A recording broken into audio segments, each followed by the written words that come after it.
welcome to a football podcast with myself, Kristian Jack, and Steven Caldwell. Today, we chat about all things Canadian Premier League as the inaugural match has taken place in Hamilton, Ontario.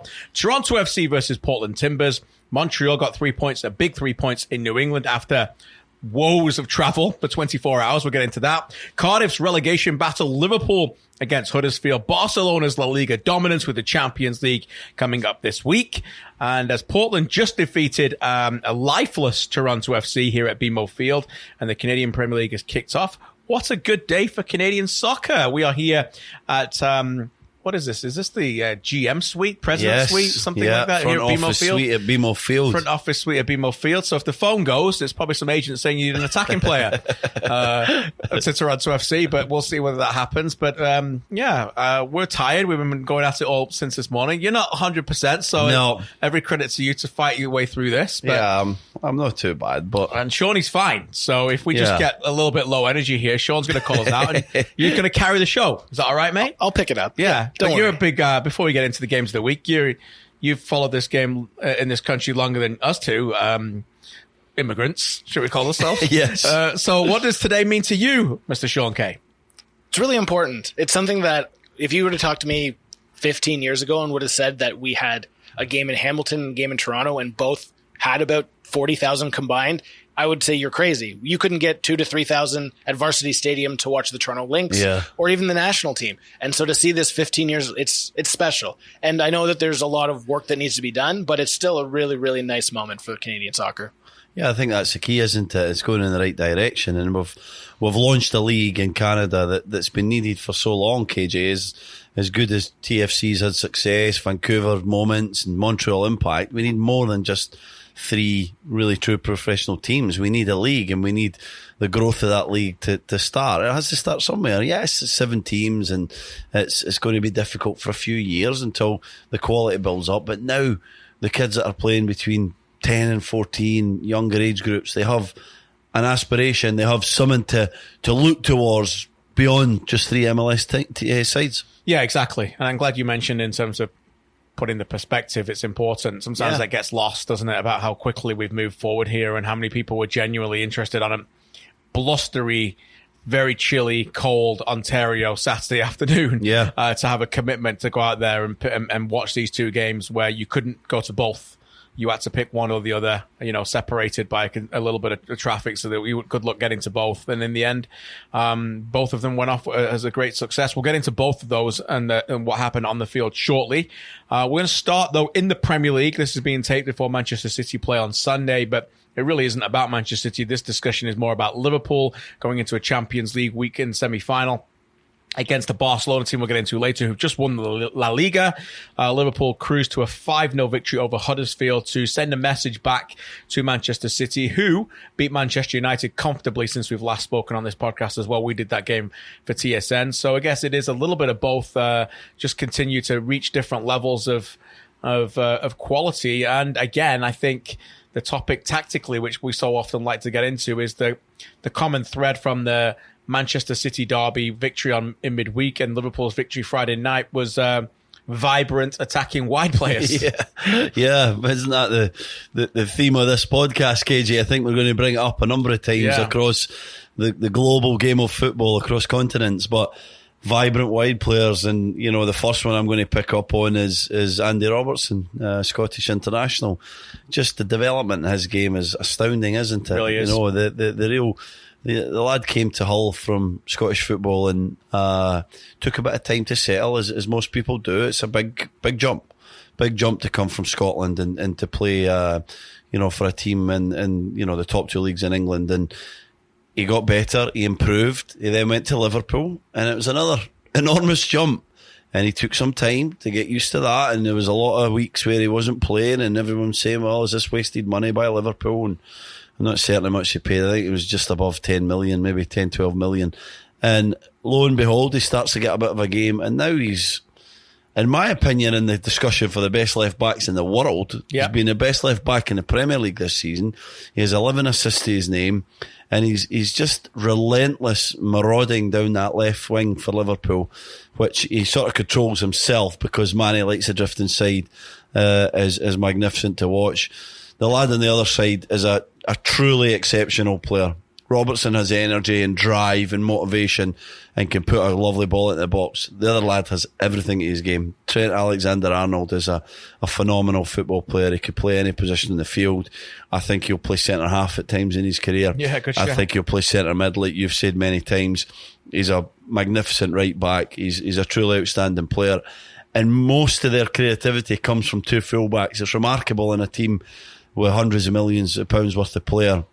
And many of them are great. Of course, the goals come from the front three more often than not. The creativity comes from the two fullbacks.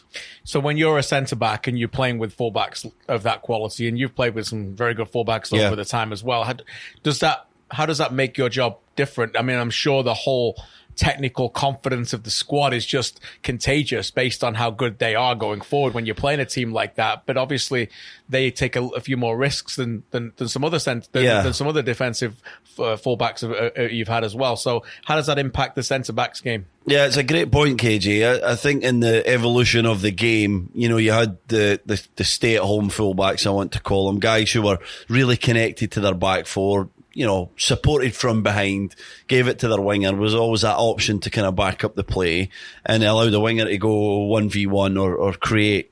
And then you started to get the attacking guys nearer the end of my career where they would go bombing forward and become almost like these hybrid wingers. Mm-hmm.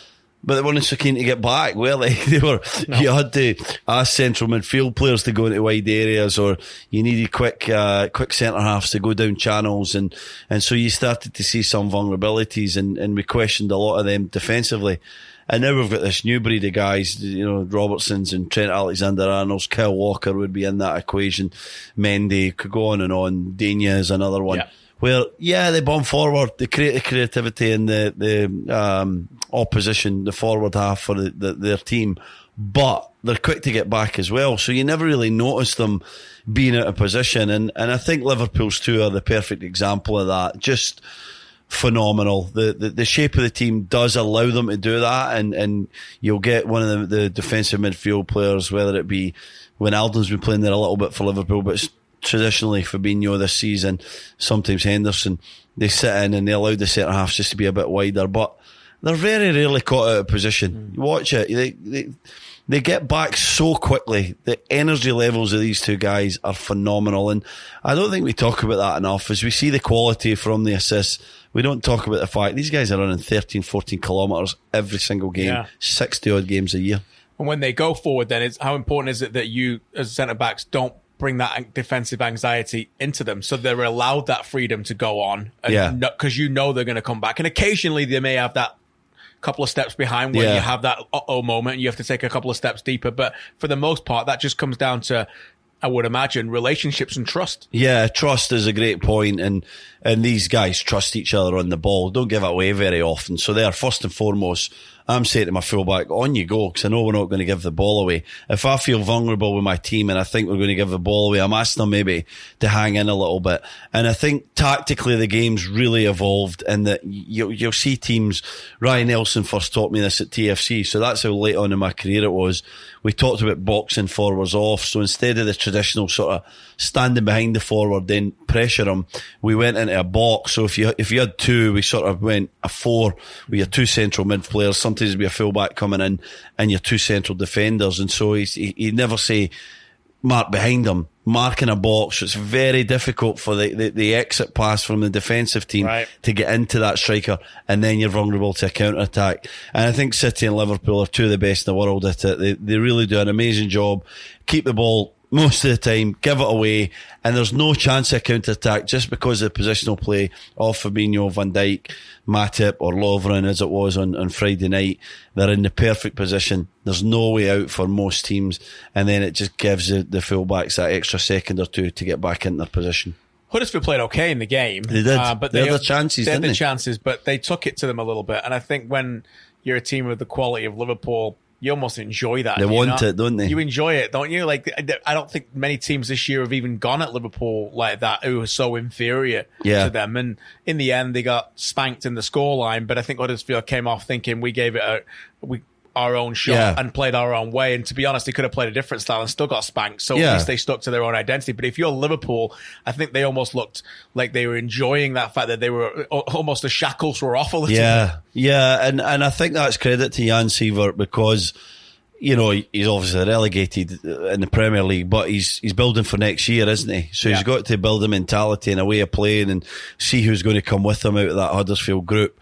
And so that aggressive forward press, I think he really wants to play that style of football. We're going to see that in the Championship next year. And I think Huddersfield, if they recruit well, maybe a team that could bounce straight back up, just because I do like things about Sievert. He's had a tough time, hasn't he? Yeah. He's lost a lot of games and it's easy to get negative in the guy, but he's basically playing with a squad that are not up to the Premier League, and he's trying to bring this new way in. And I agree with you. He could have went there, sat back, still took a 3 or 4-0. Instead, he wanted to stamp his authority on the squad, tell them what it's going to be like next year. Had a bit of go at Liverpool and caused them some problems. Could have easily had 2 or 3 goals. They had some big chances. But Liverpool just looked like they were toying with them that little bit. They had so many goals in them, you know. They did. And you mentioned it on TSN, Mane and Salah having their own little top scorer competition. Looked like they didn't want to pass each other in the second half. It was almost like it was a training game. It was in a schoolyard game, wasn't it? You know, when you play with that mate at the school, he's just like really greedy. You know what I mean? Like I had a mate at school called Andrew Kennedy. He was so greedy, he'd never pass anybody the ball. Do you know what I mean? And like he was so good that on the playground, I used to say, you're going for a trip around the world, you just take you to keep the ball all the time. And we all played with that greedy mate, didn't we? Everybody had one. You talk about Mo Salah and Sadio Mane. Salah gets to 21 Premier League goals. Sadio Mane gets to 20. Only 4 times in the Premier League era has 2 players from the same team had 20 plus goals in the same season. I could quiz you, but I know you're not feeling very well. So I know it. You do? Shearer and Sutton. Shearer and Sutton is not right. No. Oh, no, I don't know it. You don't know it. Do you know anything? York and Cole? No. 0 for 2. Okay, go on, tell me. Phone a friend, or take a 50-50. How about I give you the year and the give team? me the year, and I'll get it, 1993-94, and it would be Newcastle. Oh, Cole and Beersley? Correct. Andy Cole 34, Peter Beersley 21. What a player Peter Beersley was. He's a pretty good predictor as well. Yeah, he is. He's second. Just second behind Stephen Caldwell and Scorers.com. 2009-10 Chelsea. Drogba 29. And the English midfielder Lampard. Wow, 22. That's exceptional. And 2013-14 Liverpool. Luis Suarez, 31. Gerrard. Daniel Sturridge, 21. Okay. Yeah. I bring that up because Luis Suarez gave a very good interview this week on The Guardian with the outstanding Sid Lowe, where he talked about, obviously, his trip back to Anfield in the Champions League, but he was asked about that battle when Steven Gerrard slipped in the year. They got very, very close to the title.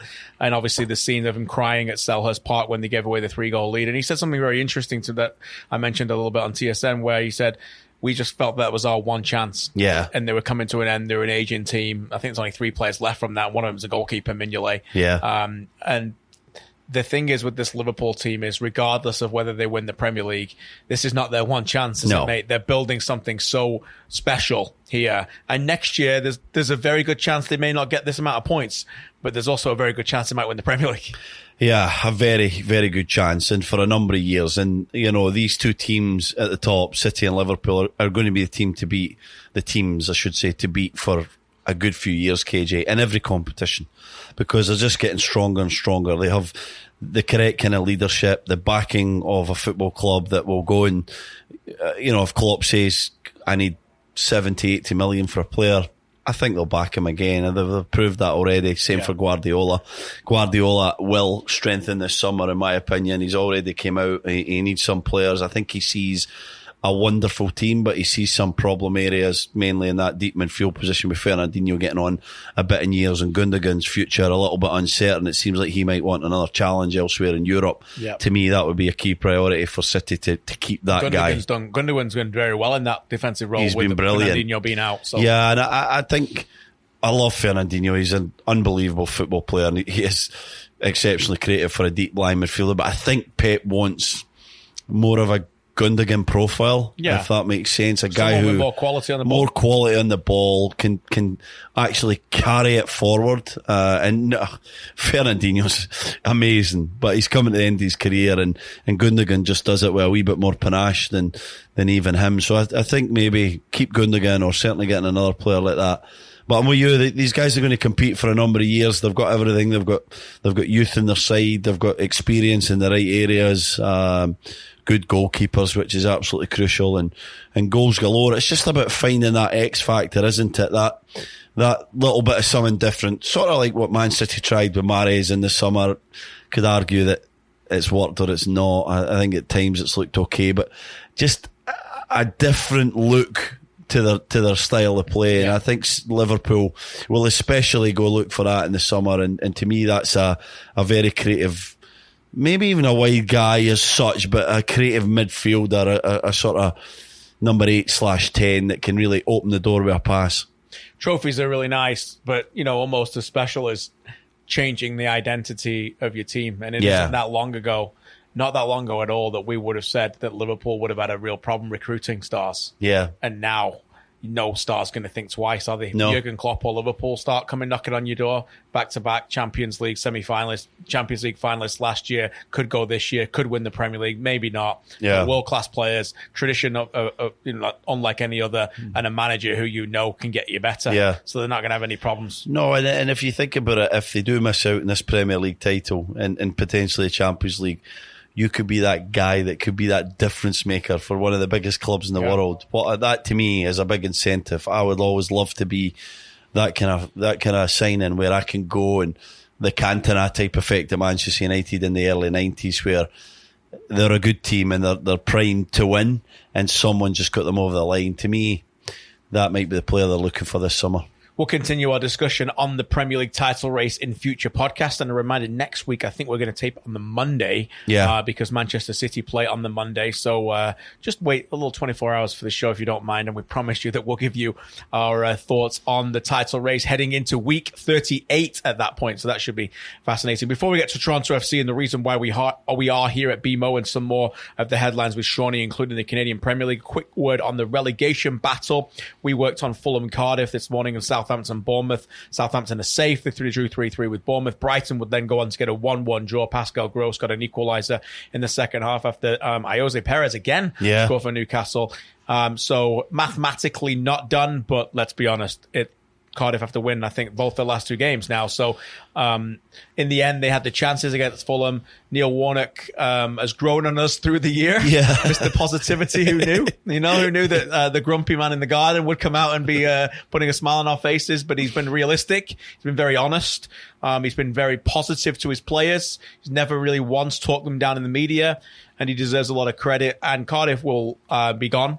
But not forgotten from this season. No, they won't be forgotten. They've played their part, and Warnock's been terrific. He's been way more positive than I've ever known him to be, playing against them for most of my career in England between the two leagues. He was always a fierce competitor, but he'd do any. Let's just say he would bend the rules to win most of the time, and I think he would still do that. But this season, I just think he's had a vibrancy and a real appreciation of his managerial career coming to an end.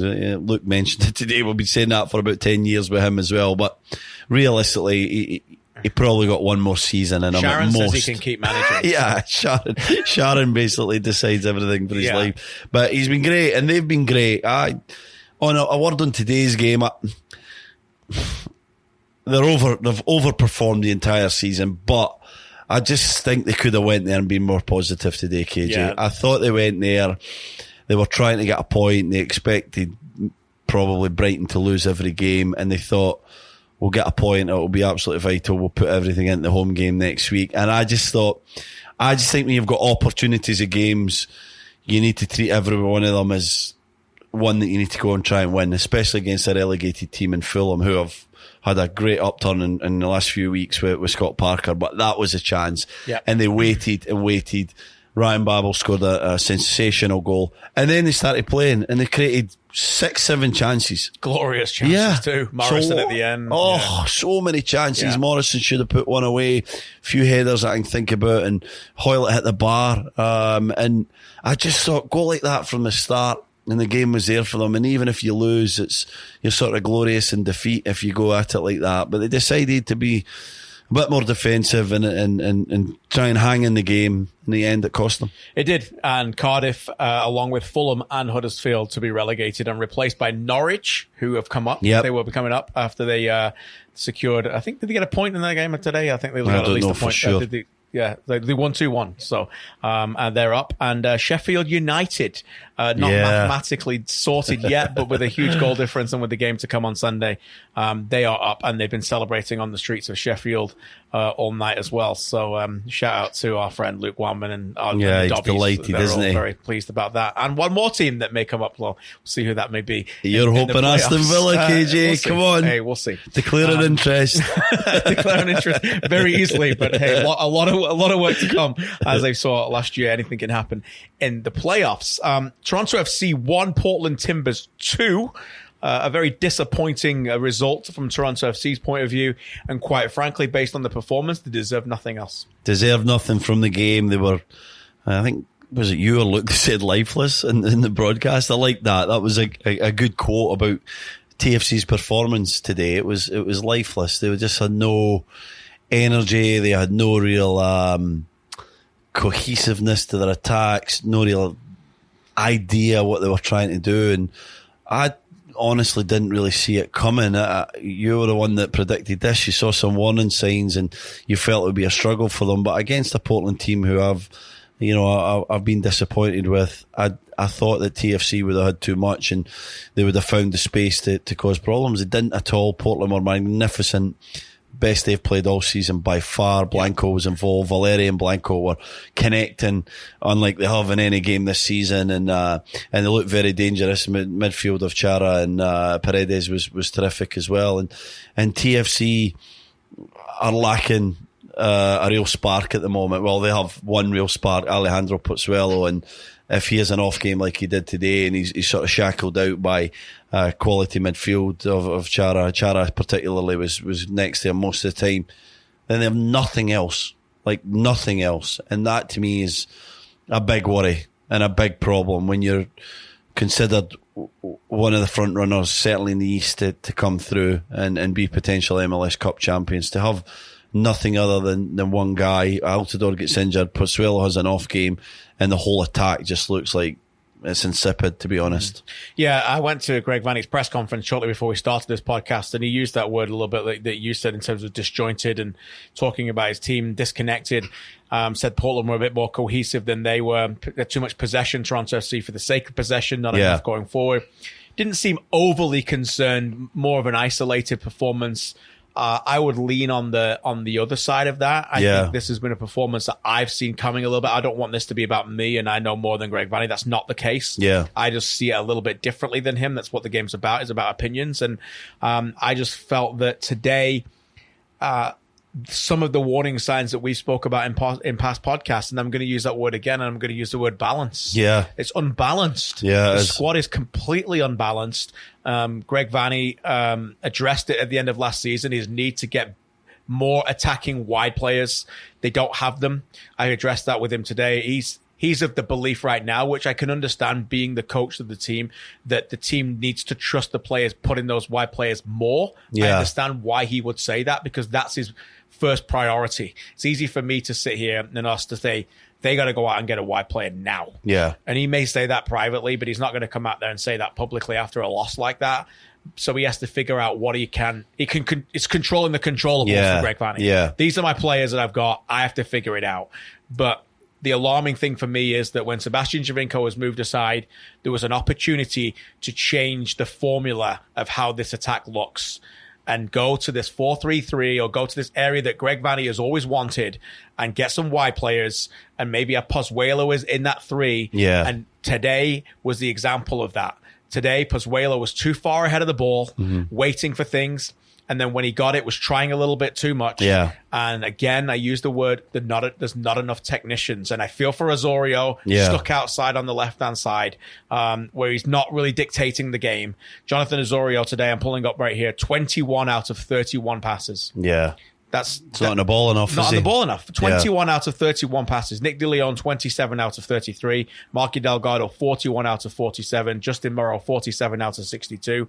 Pozuelo, 51 out of 61. Auro, 65 out of 72. Bradley, 84 out of 94. Yeah. So my point being is that like you've got a player there in Jonathan Osorio who got the goal, who's paid a lot of money and he deserved it. He's a very good player. Yeah. He's not getting the ball in positions where he can do any danger. No, he's not getting it. And you know, the two guys that you said there, De Leon and Osorio, who are essentially I know Osorio doesn't play wide, but he is on the left hand side, getting 30 touches. It's not enough. Not getting the ball into them enough. And Pozuelo was either too high or too deep. And that's a big problem for me, because although he has created some goals from coming really deep, and the first goal for Jose Altidore on his debut against New York City was when he came deep, but I don't want to see him there. I want to see him between the lines, working in areas where he gives defenders a problem, gives midfielders a problem, and he wasn't there enough today. He couldn't get enough ball, and so then he has to go and roam and find the ball to try and create. Greg Vanny spoke to us before the game about the need to move the ball quickly, move it from side to side with pace, and don't pass for the sake of passing. And then after the game, he said in his press conference the same thing. Yeah. So that to me, tells me that Greg Vanny doesn't have the pieces, the players, to play the way that he wants. Because if he's telling us that, he's telling the players that. And if he's telling the players that, you have to ask why it didn't happen then. And it probably didn't happen because they just don't actually have the quality to do that. So they need reinforcements, and they need them quick. And I get that Bill Manning and Ali Curtis and Greg Vanny are very tight and very connected, and he's never going to come out and call out his president or his general manager. But I would like to see a more aggressive Greg Vanny in his press conference. I'd like to see somebody saying, we know we need players. We're going to find players, and nobody panic. This is going to be fine. We're going to find the right pieces. So he's not done that, KJ. No. Either they're struggling to find the right pieces, or they think things are a bit rosier than what they are. Yeah, potentially. And like I always say, you've got to recruit. So you've got to evaluate your talent better than anybody else. And it looked like Portland knew a little bit more about what you're going to do today than yourself. Yeah. And that's alarming. Yeah. And I think they need to go figure it out and give Greg credit in a way that he didn't go out there and call out his employee in front of everyone. Yeah. Somebody else did that last week. It didn't necessarily work out well for him, although he got his own way. Yeah. So maybe Greg Vanny should have, but they probably didn't want to meet on Monday with a big hug at the end of it. So, look, for me, that is a pure example. 90 minutes, not a good enough performance, and a clear example that the recruitment's been has to be better. And I think maybe this is a bit too far, but I think they've let him down a little bit. Yeah, they have. I really do. I think they've let him down. I think that when you think about last year, the end of the season with Hansen, no matter what you think of him, I know you and I were a big fan, but he was an attacking threat. Vasquez and Javinko, all gone, replaced by one player. Yeah. And that player deserves more. He deserves more to get better, so he doesn't get frustrated. The time in the 86th minute where he picks up the ball on the half turn, turns around, sprays the ball to Jay Chapman, and then just puts his hands like it got to him. The body language was getting to him as well. Yeah, it was. It's time. Quickly. It's time to get the guy some support, because he can't keep up this form. He can't keep scoring and assisting in every single game. He needs some support. They need some other threats to stretch a team as well. Chara would just understood that as long as he was next to Pozuelo every time TFC got the ball, most of the attack was going to be negated, and that can't be the fact. You need to have 3, 4, 5 guys that can really cause damage. Well, he ran the game between the lines, because if Pozuelo went high and to try and step on the centre back, Chara just went, "Thank you very much. I'll just stop operating the space behind you." And Bradley went high to match Chara. Yeah. Valeri just went behind him and, "Oh, thank you very much. I'll just operate here." And then the centre backs can't continue to come up high because it makes it too easy. So the whole playing through the lines was just too easy for Portland, and that could be a technical problem, but it could also be a system problem, a shape problem. I agree. I think TFC still get very much caught in between when it comes to the tactics, KJ. I think that they were too deep today a lot of times. I think they need to try and squeeze the play a little bit more. They're trying to stop conceding goals by getting everyone behind the ball and denying the spaces, but you're just relinquishing possession and allowing a team just to keep coming on to you. And when you have a team like Portland with the quality of Blanco and Valeri and the passing ability of Chara and Paredes, you start to see just the sort of wave after wave of attack from a team coming on. I couldn't believe the possession stats at half time. I think TFC at 54% and 46%.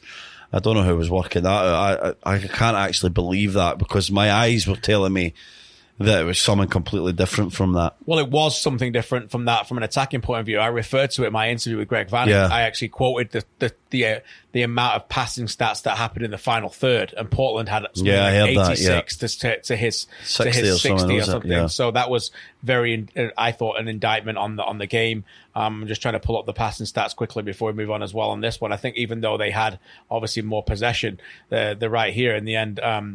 Portland had 44% possession. TFC had 56% possession. Yeah. But in the attacking third, listen to this, 111 of 165 for TFC. Portland, 123 of 147. Right. So yeah, that tells you everything, really. Yeah. You know, chances created 9-4, you know, so. It was just breaking down every time, wasn't it? There was no... It looked like a bunch of guys that never played together. Yeah. There was just... You know, I'm thinking of the one on the far side that went into Osorio's chest, and Morrow made his traditional run down the line, and Osorio tried to lay it back to him and, you know, gave away possession. There was like 5, 6, 7, 10 examples of that, wasn't there? It just kept happening, breaking down. And quickly, before we go on, I'm going to ask you this. Chris Mavinga said to me after the game that they're allowing too many crosses into the box. Now they allowed the goal with the cross. Last week, Rodriguez, Minnesota, cross. New England, cross, goal as well. This is becoming a problem. Far too many crosses are coming into the box. That's a big problem. That tells you that the shape's off a little bit. If the crosses are coming in, teams know, put it into the box. Mavinga must have headed or cleared 10, 15. He was excellent, yeah. He was excellent. So, and obviously, Bobby got between them for the goal. Brilliant balling from Blanco.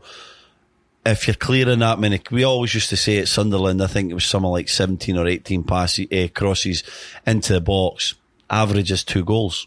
So you try and get the ball into the box, you know, and varying levels of quality means you're going to get, you know, a few goals, and they defended it exceptionally well. But if you keep allowing a team to cross it in, they're going to score eventually. You're going to get burnt, and obviously did that. What a ball from Blanco, but it was coming, wasn't it? And I think I said 5 minutes before, what a great game to win. Just dig in and find a way of winning this game. And I didn't know that Portland had the quality to win it at that point. I thought that they would be happy with a point, but lo and behold, it was them that dug in enough and found the victory. 24 crosses. That's not good enough. 24 crosses. That is not good enough. And the previous game, Minnesota, 16 crosses to Toronto FC, 6 in that game. So this is becoming a and wide areas is a problem, KG. Seattle, 20 crosses in the previous game. So wide area is a problem because we highlighted it offensively from an attacking point of view, and defensively it's obviously an issue. Teams are exploiting them in wide areas and throwing it into the box, and Blanco put a few in with his right foot swinging in where they should have did better, and lo and behold, it was a left foot one that was the winning goal. He was excellent, wasn't he? Brilliant. Very good player. Okay, Shawnee, over to you for our headlines of the week. We talked about it a little bit early off the top. Canadian Premier League kicked off with a 1-1 draw between Forge and York 9. Obviously, you guys were in transit from TSN Studios to call the TFC game. Saw a little bit of it. Yeah, we saw some highlights. Was there any highlights for you guys that you guys want to sort of touch on? First of all, we ran out the studio straight away after our Premier League, and well, you and I walked. Luke Wallman ran. He was panicking, wasn't he? Yeah, to be honest, he was panicking. Well, likes to get here a good 4 hours early, doesn't he? Yeah, minimum. Oh, you did? I beat him. Yeah. He always leaves the studio like 10 minutes before me, and I'm like in the parking lot watching like the game on my phone, and he shows up. I don't know where he goes. He needs to get a better like sat-nav app or something. Anyway, I beat him, which I thought was funny. But yeah, we watched it when we got here. First thing I wanted to see was the the atmosphere, Yeah. the crowd, how it looked on television, looked the sunny day, cold but sunny. It looked good. It looked like an event. Yeah. And I think that's the first thing that needed to tick the box right away. And obviously they did a good job in advertising it and getting people in the seats at different avenues to do that. But Yeah. I think that was almost as important as what the quality was on the field. Yeah, I'm with you. I think it had to look good. It was a smart move from the CPL to allow people in to experience this and try and create fans alongside the avid ones that they already have. And it looked fantastic. 17,000 people inside Tim Hortons Field. It was an occasion, that's for sure. And an early goal helped. You know, it was billed as they're hoping a big rivalry coming up, and for them to get that early goal, ironically a TFC player who's on loan at York 9 and Ryan Telfer, a big moment, a moment that he'll never forget, is it? And I think, again, this is about building. You know, we weren't expecting crazy levels of quality in the first game. What we were hoping for was an experience and something that people will remember. The kids that were there will ask their mum and dads, "Can we go back next week? Can we watch this again?" Because it's an experience that they want to have over and over. Yeah, exactly. You know, it brings credibility to Canadian soccer. I think that's as Shawnee said, and I think, you know, I think this is what Major League Soccer needs, to be frank. Yeah. You know, I think that's what TFC needs. And I know there's social media doesn't bring the best out of human beings. And there's this whole process of some people on social media who are fighting what I would say the good fight. I would try and put it to as positive spin. We're not getting enough publicity. Why are you guys doing this? Not talking about this. Look, we're all in the same. Yeah. We're all in it the same. We all together. want the same thing, don't and we? if people are passionate enough to talk about it on social media, that's good. You know, just I would advise everyone put their energy into being positive and going forward, and that's the main thing. And look, you know, not every game is going to look like that, and not every game is going to have as many eyeballs on that, and that's okay. That's okay going forward. Yeah, it is, because, well, not every game in MLS just looks that good or is that good in quality, and you could say that for every league at their own level. You know, that's what happens. Some games are a grind and some games become difficult. But there's been a few MLS 3 games this past week. Oh, we're going to MLS 3 now, are we? Come on. Yeah, there certainly is. I've called a few. I just wanted it to be a great occasion.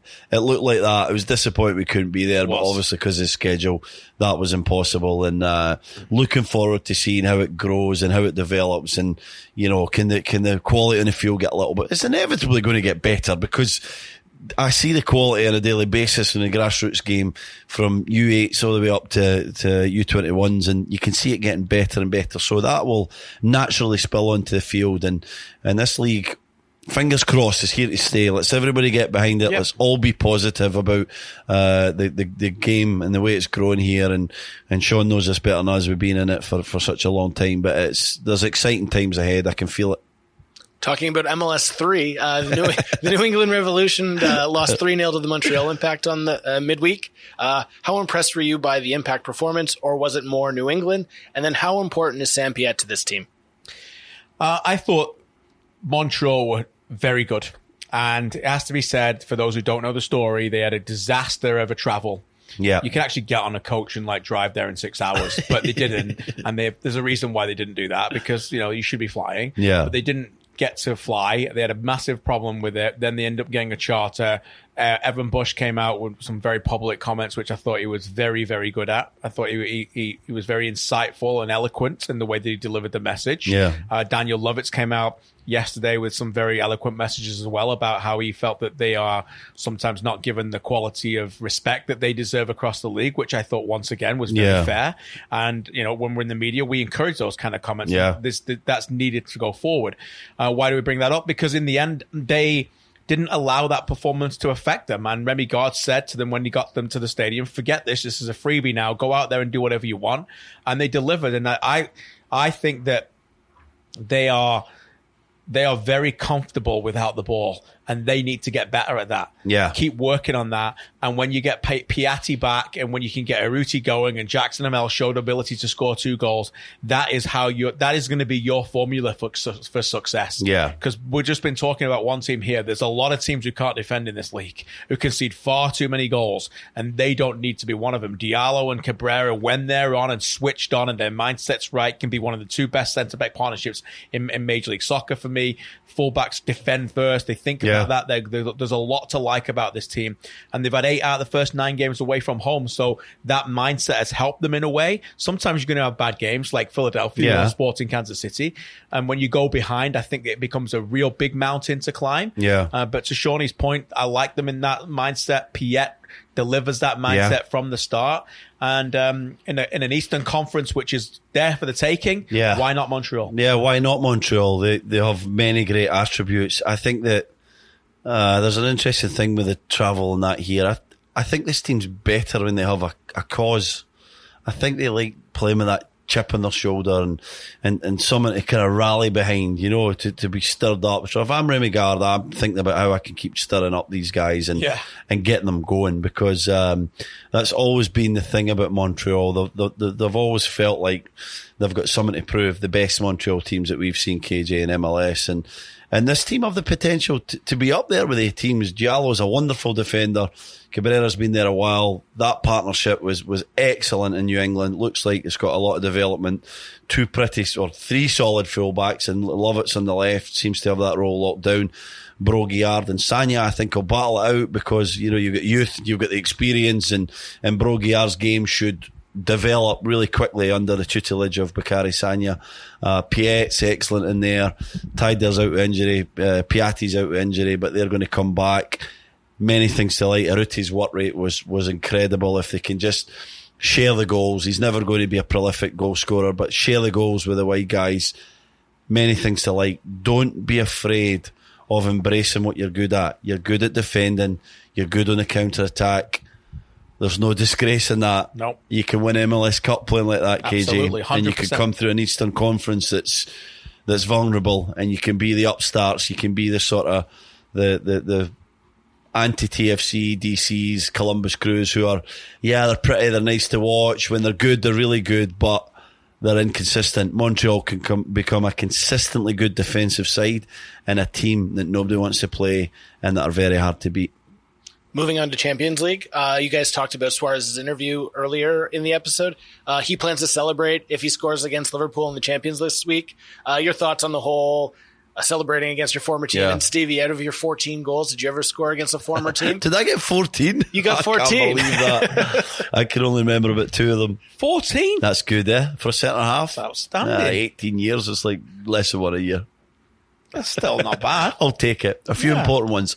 Right, I need to go first to this one, because please do. I cannot abide people that don't celebrate goals. And I'm delighted, and I'm not surprised for a second that Suarez is going to celebrate, because he's an out-and-out winner. If you're a winner, you celebrate a goal against anybody. You could be playing your family team. I don't care. You celebrate. You're playing for that side. And so I'm happy about that. I've always had a problem with people not celebrating goals. I think it's disrespectful to the game of football. And what was the other one about me? I'm still. Did you score against a former goals. Team? No, I don't think I did, Sean. Oh, it's disappointing. I don't think I did. We could have got his game. We could have got his goals list up. It wouldn't have taken long. Got 14. We can get his opponents. I scored my first start for Newcastle in the League Cup against Bradford, who were actually my former team. There you go. I was on loan at Bradford. Right. Now I'm thinking, was it before that goal? I've headed too many balls, so my memory's not what it used to be, but I'm thinking, was it before or after I was at Bradford? But anyway, it was a crazy game, KJ. 3-0 up, cruising, 3-3. I'm playing defence, so I'm like, everything's my fault. What have I done? Corner kick comes in, volley. Drops, bang in the bottom corner. Nice. First goal. Nice. Delighted. And then I got another goal for Sunderland against Leicester that they got us promotion in 04-05. That was a big goal. Nice. I was telling everybody that was the £30 million goal. I think it would be £100 million goal now. But in fact, it was said today when Aston Villa player Scott Hogan scored for Sheffield United, that the goal will be worth over £100 million. Is that right? And I was thinking, yeah, Villa spent 15 million on you to also score that goal for Villa, but you didn't. You scored it for somebody else. I'm with you. I have very little time for the whole hand in the air business when they've scored a goal and apology. Sorry nonsense. Like, at the end of the day, like, you have a duty to that shirt and those fans who are in that stadium to get involved with it. I don't need you to run around and take your shirts off and act like Ryan Giggs running around at Villa Park. But, you know, just show that it means something. Yeah. You know, it's a great emotion to allow that to happen. So please just do that. I don't like that otherwise. So no, it's great to see that Suarez has said that and come out and done it already.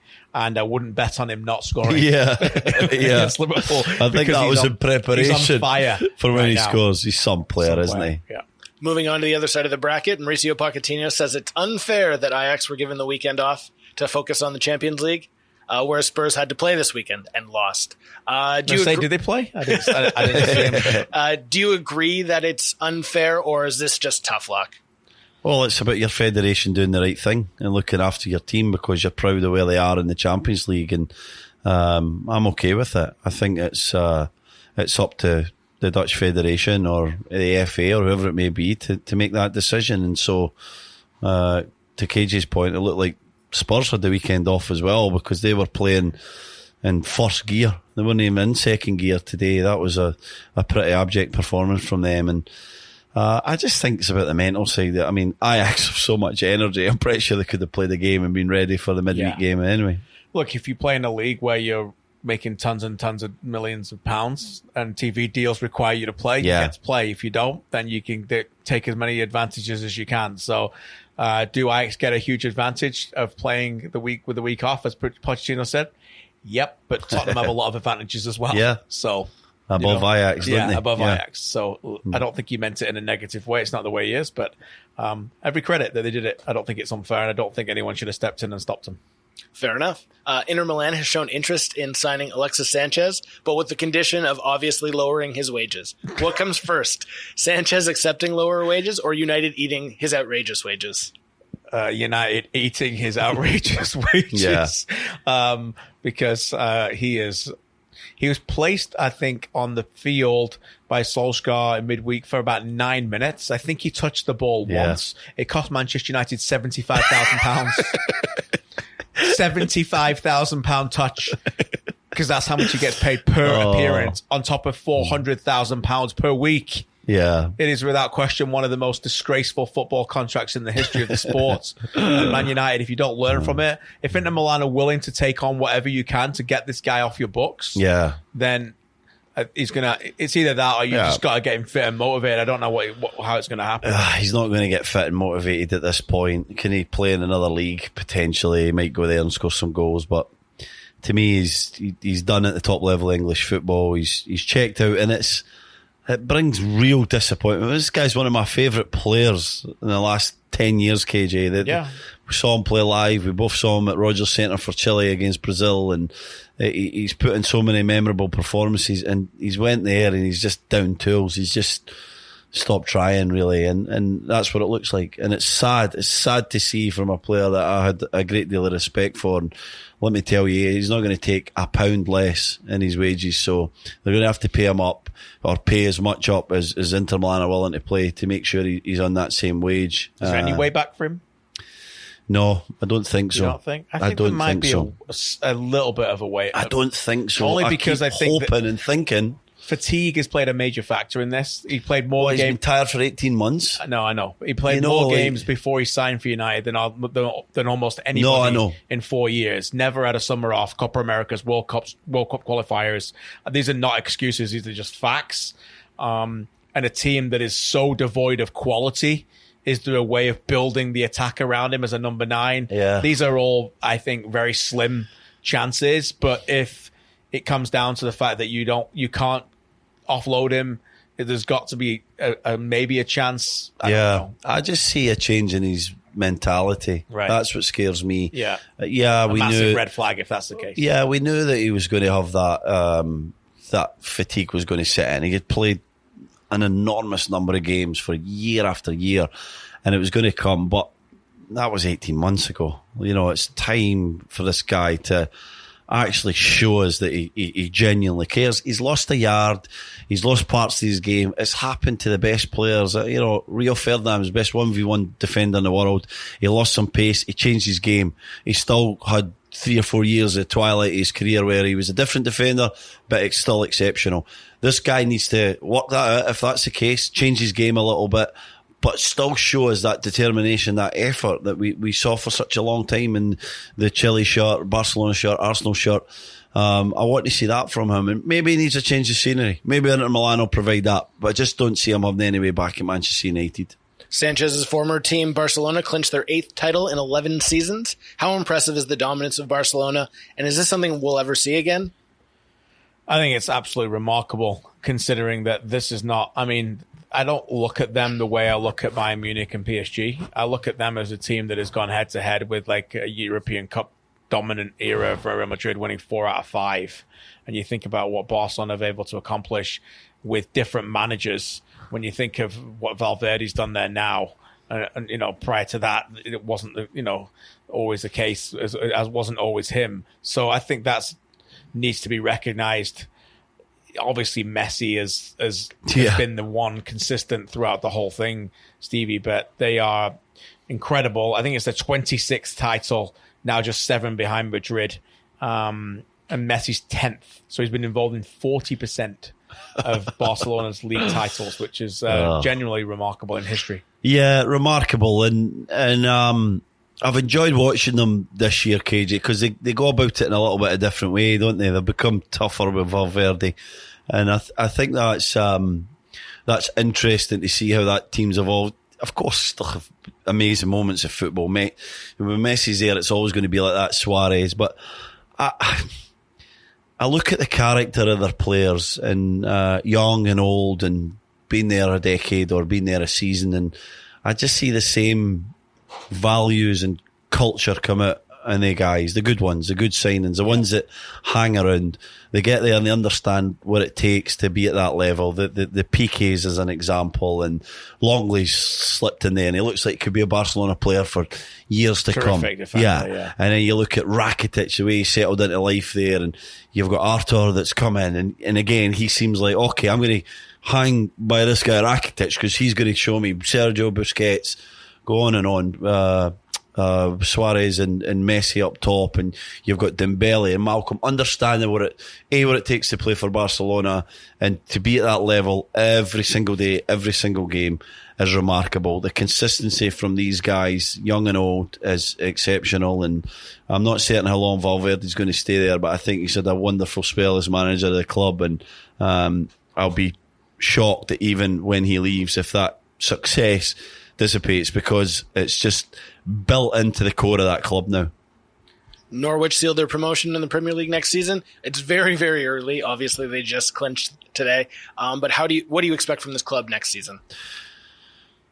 I don't know what to expect, to be honest. They've never really been big spenders, so I think history tells us you need to spend pretty big to be comfortable in the Premier League. Can they stay up? Yes, of course, but it's going to be very difficult unless you spend. And I've not seen a ton of them, Shawnee, so it'd be hard for me to be really precise on their tactics and the way that they play. I know Timo Pukki's been brilliant up top. Yes, yeah. Lad who spent some time at Celtic, never really worked out. He's just scored goals galore.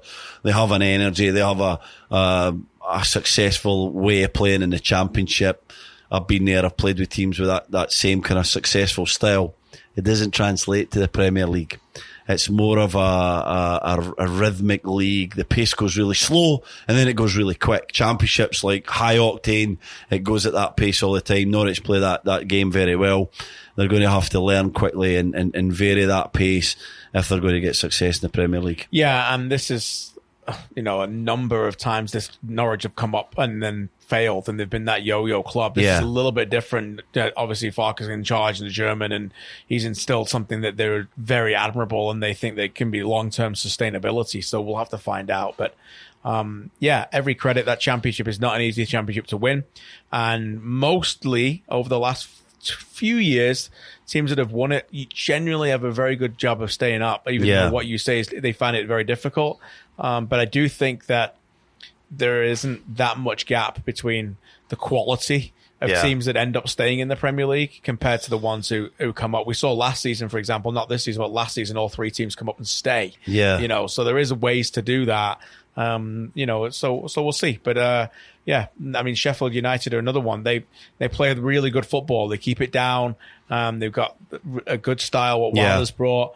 But, you know, how that will work in the Premier League. They're not going to spend money, are they? No. You know, that's the key. And it's going to be hard if you're not going to spend. We saw Wolves come up and spend however much, 50, 60 intelligently million. Spend it too. Yeah, great signings and transition a little bit for that success of the Championship.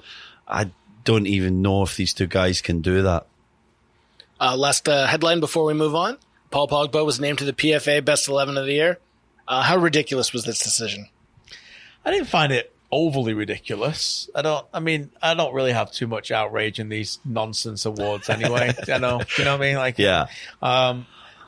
in the end, the awards are deeply flawed.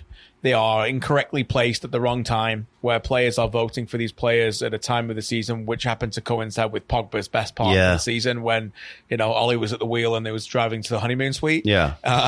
You know, and since then, it's got a bit rocky relationship. Well, I need to interrupt you, mate. I saw a classic Ollie one today. You remember the scene in Austin Powers where he's trying to do the 3-point turn, but it's got his face at the wheel and it's in Austin Powers' body. I was in stitches. I'll need to show you after this. We have these things that we keep texting ourselves. We find ourselves in stitches a lot of these things with these images, but no, I wasn't overly outraged. Look, has he had a better season than David Silva, Jorginho, Wijnaldum, many others, Moutinho? I don't think so. But I mean, at the end of the day, you tell me you voted for this many times. A player votes for an award, comes down, has to tick a few boxes, does he not, to name that? I mean, do they overly think it? Do they think much harder? Well, you get some stupid things going. I was always pretty honest. You'll get, a silly Scottish guy who wants to write 11 Scottish players, and, the French lads were always ones that did that, and, you'll get the bitterness between Man U players will never vote Liverpool players and this kind of thing. So I don't really like that. And I think generally everyone votes pretty honestly. I know I certainly did, but the only thing I can say is that players assess players better than anybody else. So this guy's clearly a wonderful player, and everyone that plays against him must have real challenges against his talent, his power, his ability, and so us as analysts, we can see that he clearly shouldn't have been in Team of the Year. Right. But playing against them twice a year, most people probably think, my gosh, this guy's got absolutely everything to be exceptional, and that's why I can see he probably got in the team. Speaking of Premier League Best 11s, make sure you send yours in for a chance to win KJ and Caldwell merch. This week, the best one comes from Matt B. He has Alisson in net, Robertson, Virgil van Dijk, Laporte, Alexander-Arnold in the back, Bernardo Silva, Eriksen, and Conte in the mid, and then Mane, Hazard, and Sterling. Thoughts, guys? Not bad. It's not bad. Yeah. It's balanced. I like the back 4. Goalkeeper, questionable, each to your own preference. Alisson, Edison, David De Gea, whatever. I'm not going to slam anyone for picking those guys. Bernardo Silva, anybody who picks him in the team is good with me. Kante and Eriksen, okay. I mean, that's your preference. And then Mane, Hazard, and Sterling. No Aguero, I don't know. But it's not bad. It's not a bad one. We've had worse, mate. We've had worse. It's not a bad team. There's a bit of effort went into that. Yeah, and by the way, the PFA Team of the Year got criticised for having Pogba in it, but at least they didn't go all MLS. And just stick like 6 strikers in there.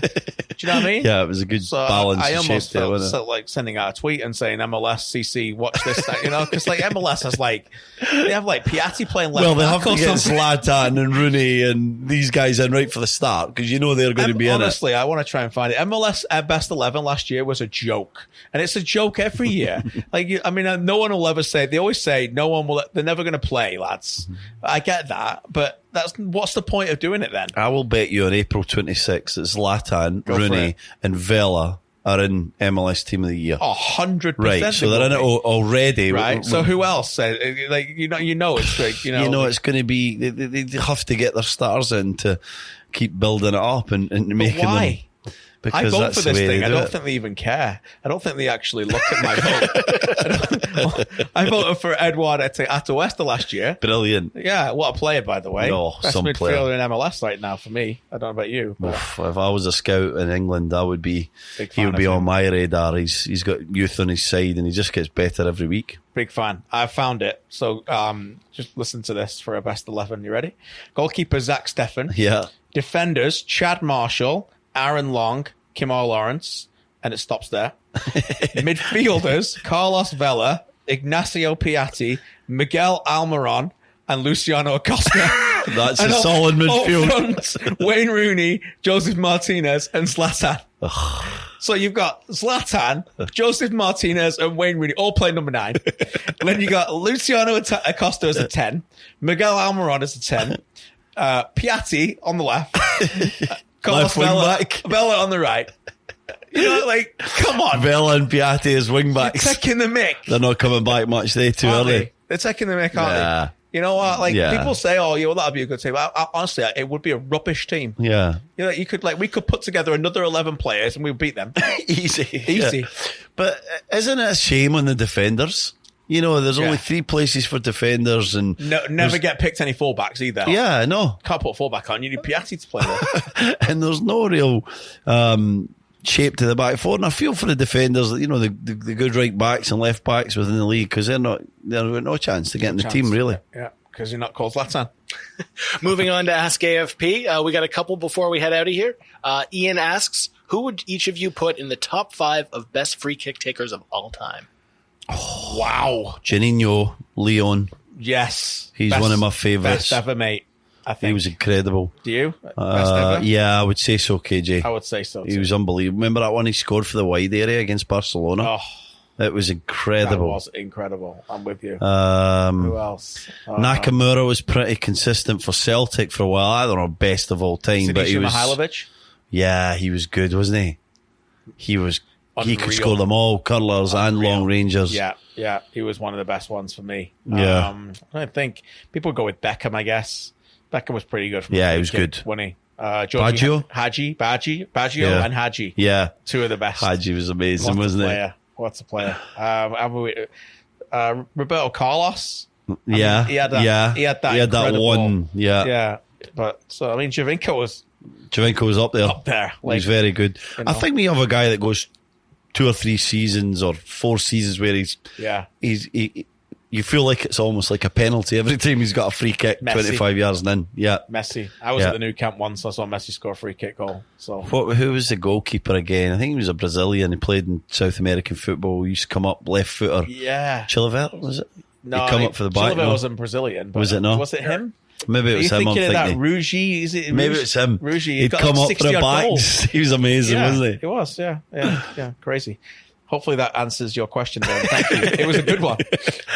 Jamie asks who your guys' favorite Monty Python is and which sketch is your favorite. Oh, Never seen it. KJ's not a big Monty Python fan, but I love Life of I Brian. like my comedies, but that Yeah. was never one that it never really touched my radar. I've seen it, but it's never really. Life of Brian's brilliant, mate. it? I love it. My favourite character, maybe John Cleese's character. He's brilliant in it. It's so funny. There's some amazing scenes in that movie. It just reminded me of Faulty Towers there with the Cleese reference. That was another very good comedy, wasn't it? Great comedy. Matt asks, with the season coming to an end, the race in European qualifications is coming down to the wire. Teams like Getafe, Frankfurt, and Atalanta are in contention for Champions League football. You guys' thoughts on which race is the best? Well, first of all, it's great that they're all in the race because I don't know if you saw this on Friday with Agnelli from Juventus proposing this big Super League coming up where protecting all the giants of the game again and putting them in every year. And Boring.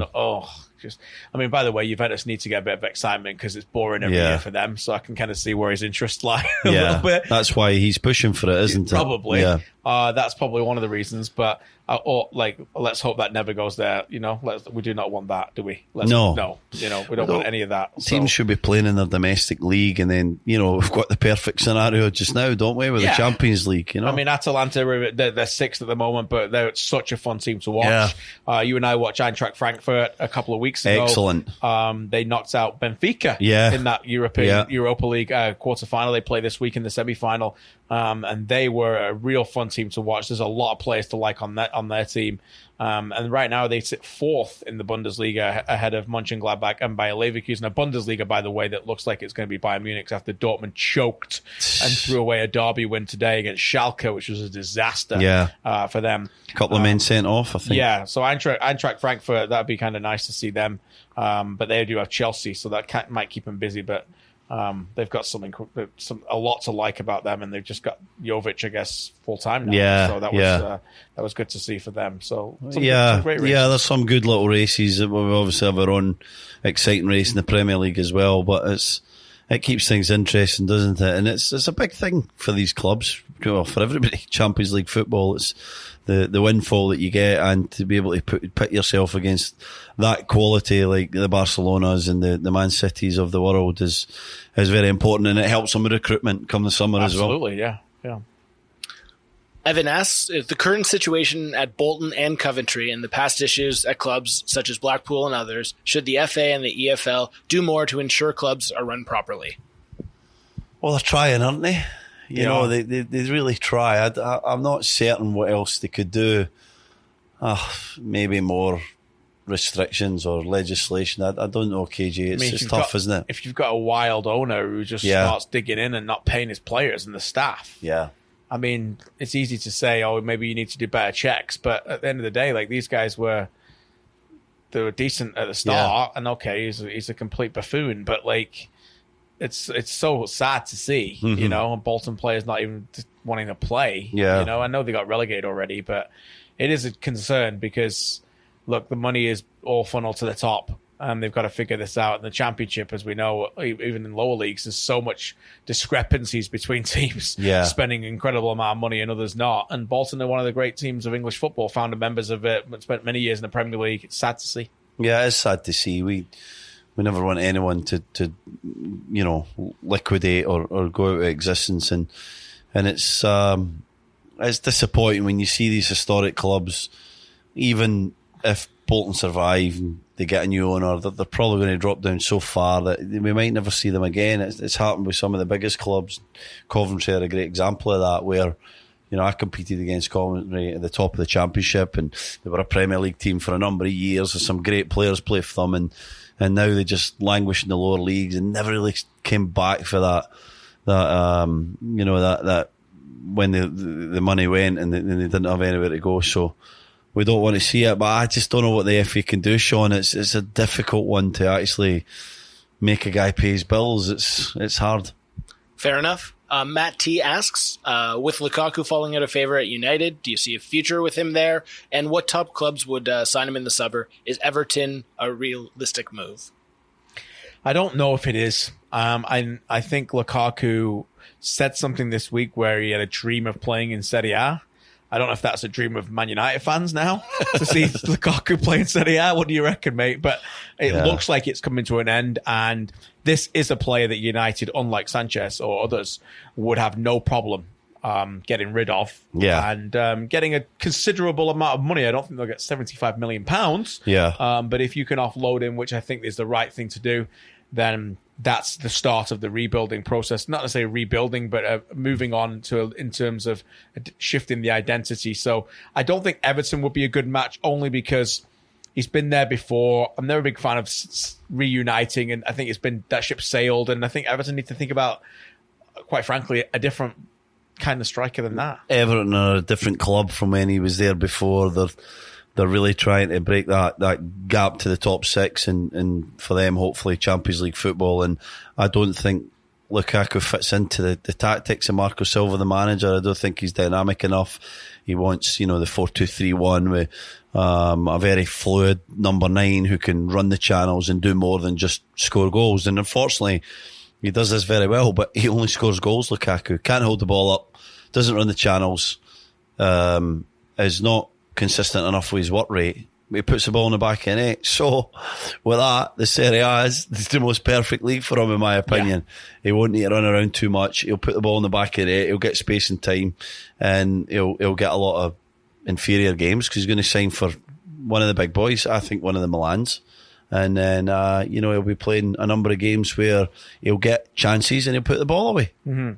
Last one, Kristian asks, Whitecaps drew 1-1 today. It just went final as we taped this, but we did PVR it, so we'll go back home and watch this. But what have we seen from the Whitecaps? Not seen this game, but they were unfortunate in Orlando. He did the game in LA. Yeah. They won that. It's a draw against Philly, not ideal. No. But there's small steps going forward and things to like about it. Yeah.